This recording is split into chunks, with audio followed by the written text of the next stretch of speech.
Are you seeing my whole screen now? Excellent. Yes. Thank you. Congratulations to Peter Lawrence, and thank you for your excellent presentation. I will go in through what we've done and what we've looked at, and this is a conglomeration of a lot of different papers as well as institutions. So today I will be speaking on the topic that polidocanol endovenous microfoam is the gold standard of foams. These are my disclosures. In a previous debate and before the meta-analysis in the debate, I showed Ed Mackey that polidocanol endovenous microfoam was superior to physician-compounded foam. The definition of gold standard, it denotes the best tool available at that time to compare different measures. What is important to you regarding ablation? Closure rate, patient acceptability, cost affordability, cost effectiveness, profit, reintervention rate, complication rate. Why do I choose Varithena over physician compounded foam? First of all, it's FDA approved, it's safe, it's effective, and consistent and cost effective. First, polidocanol injectable foam is FDA approved and is indicated for the treatment of incompetent great saphenous veins, accessory saphenous veins, and visible varicosities of the great saphenous vein system above and below the knee. Varithena improves the symptoms of superficial incompetence and the appearance of visible varicosities. Physician compounded foam is not FDA approved. There were typical letters sent by the Department of Health and Human Services. Physician compounded foam is not FDA approved. We know that Varithena has been optimized for safety, uniform stable microfoam, rapid absorption of tiny, low nitrogen bubbles to minimize the risk of emboli in comparison to physician compounded foam. Varithena is safe in patients with patent foramen ovalis, as concluded in this study of 82 patients enrolled in the study, 60 with MCA bubble emboli detected on transcranial Doppler. Post-treatment surveillance with MRI and neuroexams, there was no evidence of cerebral or cardiac microinfarction despite migration of bubbles to the general circulation. Physician compounded foam has not been optimized for safety. Varithena is effective in the great saphenous vein, as you can see by the various studies. 250 patients had a closure rate of 94% closure rate, with less than a 1% DVT rate in the DEEK study. In this study by Shadid, they concluded that physician compounded foam is not effective in veins greater than 6 millimeters. With commercial foam, it is standardized, and thus I know what I'm using. In physician compounded foam, it is not standardized, and thus it varies from mixture to mixture. Commercial foam is cost effective. For example, in a single vein reimbursement, as you can see, $1,183.23. Physician compounded foam is not cost effective, with a reimbursement, for example, in a single vein of $111 or $112. You almost have to pay the patient to do the procedure. I would be remiss if I did not mention the foam making machines that are not FDA approved here in the United States, but are available outside the United States. Verixio and Sclerofoam.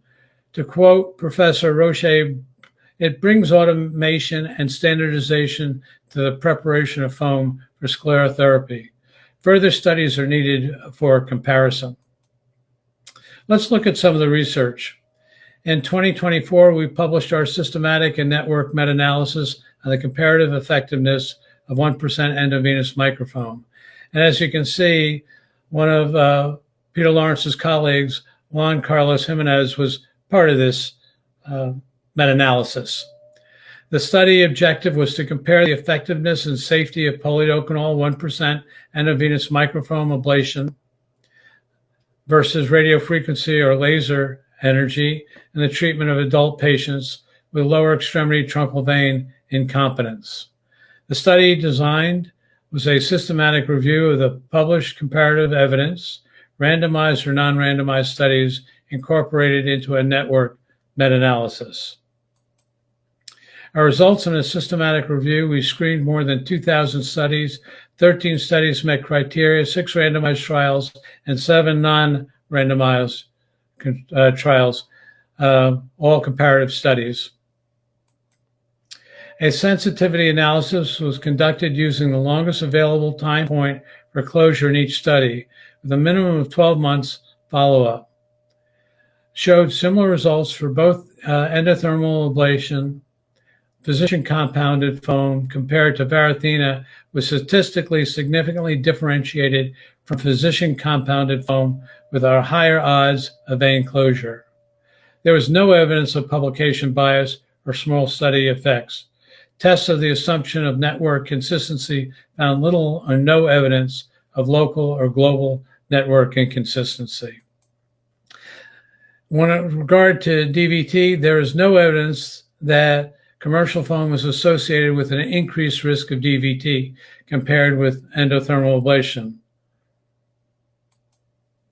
These network plots show the weighted statistics with no difference for closure rates. And at the same with DVT.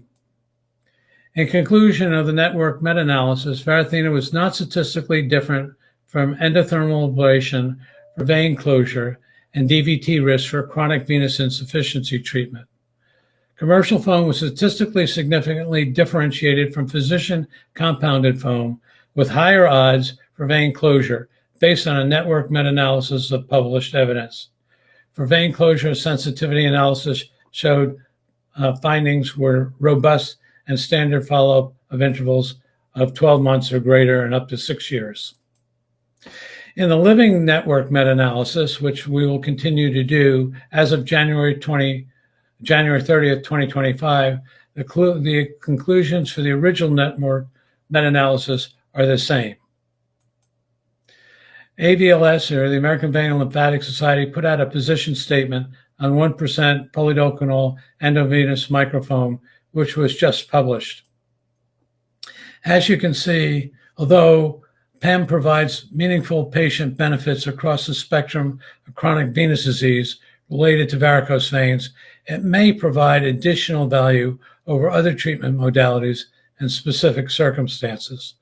Below the knee, great saphenous vein, tributary varicosities, venous ulcers, and challenging anatomy and current varicose veins.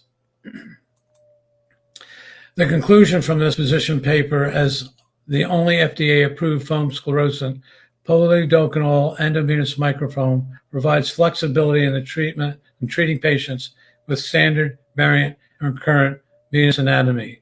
The American Vein and Lymphatic Society supports commercial foam, and as they said, Varithena as a safe and effective treatment option for the treatment of C2 through C6 disease associated with superficial venous reflux. In conclusion, ladies and gentlemen, Varithena is safe